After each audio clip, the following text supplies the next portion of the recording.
moi quand même je suis légèrement inquiet pour le trophée des champions. Parce que je me dis que c'est dans 3 jours et assurément on va aller avec quelle équipe?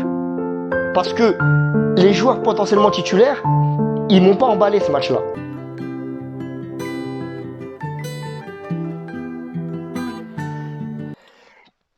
Je vous mens pas la team, c'est crade.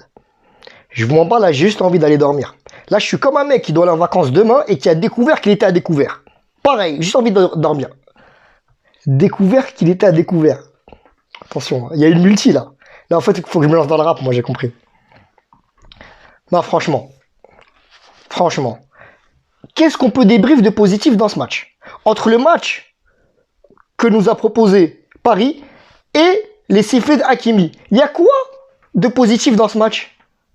C'est compliqué en fait là. Après en soi, on pouvait s'attendre à ce résultat-là.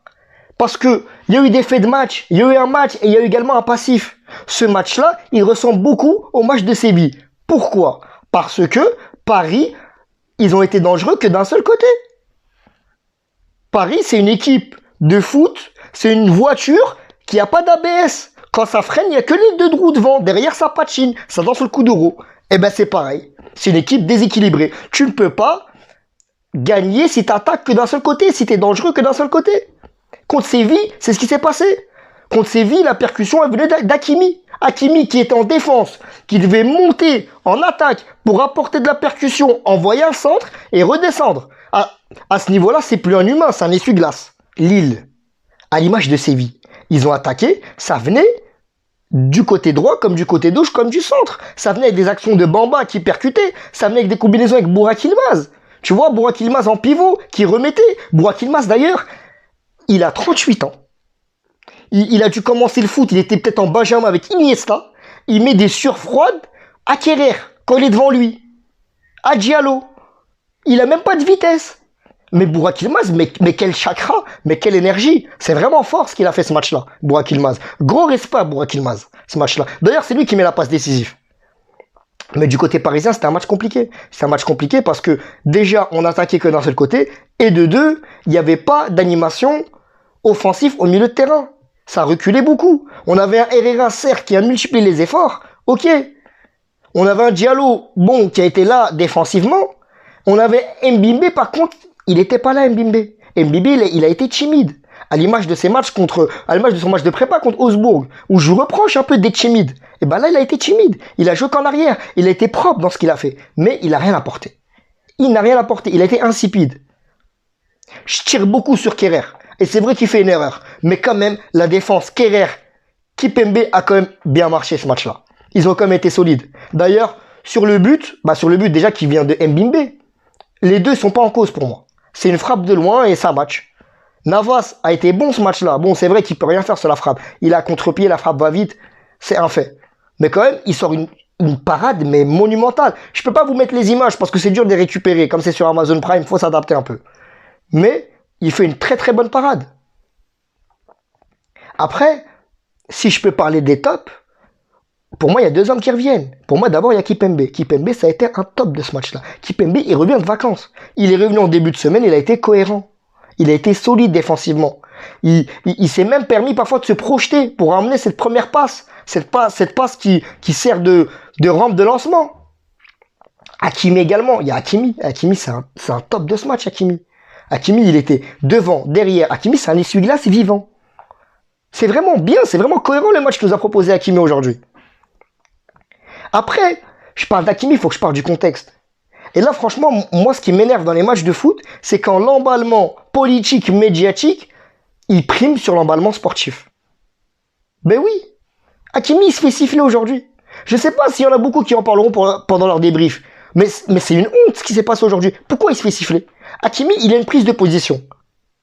Je vais pas débattre. Je vais pas rentrer dans un débat israélo-palestinien. C'est pas ça que je veux véhiculer. Moi, je veux parler de foot. Mais Hakimi, il prend position sur un conflit. Et il prend la position que prend Hakimi, c'est celle de l'ONU, à savoir 2 États libres. Il dit Free Palestine.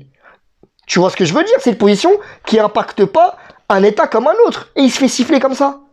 Et il se fait siffler, mais c'est même pas des sifflets qui sont parce que c'est des supporters adverses. Il se fait siffler par des supporters israéliens du Paris Saint-Germain. Et c'est à ce niveau-là, tu tires une balle dans la tempe. Pourquoi il se fait siffler? Parce que si vous voulez regarder des matchs, ou vous voulez regarder des spectacles, des événements, avec des acteurs neutres, allez au cinéma ou allez au théâtre. Les acteurs, les footballeurs, ils ont le droit d'avoir des opinions. Few moments later. Pour les points faibles, il y en a eu. Icardi, c'est un flop pour moi ce match-là. Et Icardi, je l'ai dit, Icardi, je suis catégorique avec lui. Icardi, c'est un joueur binaire. C'est ou 1 ou 0. Icardi, sa plus-value, c'est que normalement, ça doit être un tueur dans la surface. Certes, il reçoit pas de ballon. Ok, la transition, le milieu, ça joue beaucoup derrière. Il reçoit pas de ballon. Mais le peu de ballons qu'il reçoit, il faut qu'il les mette. Il met un but hors jeu, certes. Mais là, aujourd'hui, il marque pas. Et si Icardi marque pas, il fait un mauvais match. Parce que Icardi, c'est son rôle de marquer. C'est pas l'attaquant, on le sait, qui va revenir dans le jeu, qui va apporter un renfort défensif et se reprojeter, ou qui va jouer en tant que pivot. Icardi, c'est un tueur. C'est quelqu'un qui reçoit un centre, qui doit convertir. Sur le second ballon, il doit convertir. Sur les cafouillages, il doit convertir. On l'a connu comme ça à l'Inter, on le connaît comme ça à Paris. Voilà. Draxler, c'est un flop aussi, Draxler. Draxler, j'ai envie de me tirer les cheveux. Draxler, si je débriefe tous ces matchs, j'aurais besoin d'aller en Turquie. Parce que je vais perdre des cheveux, en fait. Mais Draxler, moi, il y a des moments où il m'a rendu fou, ce match-là. Il y a des moments où il te claque des transversales venues d'ailleurs, mais c'est magnifique pour Hakimi. Et il y a des moments, il fait n'importe quoi. Il y a des moments, il n'est pas dans le match. On dirait, dans son cerveau, il y a un singe qui fait ça. Son cerveau, il est sur boîte vocale, Draxler. Est-ce que vous avez vu, moi, il y a une action qui m'a fait sortir des mégons. Est-ce que vous avez vu l'action? On est en fin de match, il reste 15 secondes à jouer. Draxler reçoit la balle, il tente un petit pont. J'ai cru, j'allais partir en tachycardie là. Il tente un petit pont, comme s'il était dans un five à Bobigny. Mais pourquoi? Mais comment tu peux tenter un petit pont? Après, en tant que flop, il y a Mbimbe. Mbimbe, ça a été un flop ce match-là aussi. Mbimbe, il a rien apporté. Mbimbe, il a joué à l'arrière. Il a été timide. Après, il y a quelques faits plutôt positifs qu'on peut commenter en complément, tu vois. Il y a l'entrée de Wijnaldum. L'entrée de Wijnaldum a été très bien. Il a apporté ce côté dynamique, il s'est projeté à l'avant. Maintenant, c'est une défaite. C'est une défaite et on a loupé la marche, c'est vrai. Mais après, est-ce que cette défaite, elle peut pas être à l'image d'une tape derrière la tête? Moi, franchement, en tant que supporter parisien, parce que moi, je vais faire des prochains débriefs, je vais essayer d'être neutre. Mais là, quand c'est les matchs de Paris, c'est difficile d'être neutre. Et c'est vrai que cette défaite, elle me fait mal, même si les Lillois ont bien joué. Les Lillois ont été cohérents avec ce qu'ils ont proposé. Maintenant, j'espère que cette défaite, c'est un signal d'alarme qui vient relativement tôt. Après, je sais pas comment va s'articuler le mercato parisien. Mais ce que je sais, c'est que ce match-là, il faut pas faire une fixette dessus parce que l'équipe n'était pas au complet.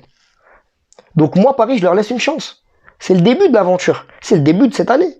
Et forcément, on va vibrer avec eux. Et c'était que le premier match important de cette saison. On n'a pas le titre, c'est pas grave. On en aura d'autres. Voilà. Force à vous. Abonnez-vous, likez, commentez et mettez la petite cloche pour ne rien rater.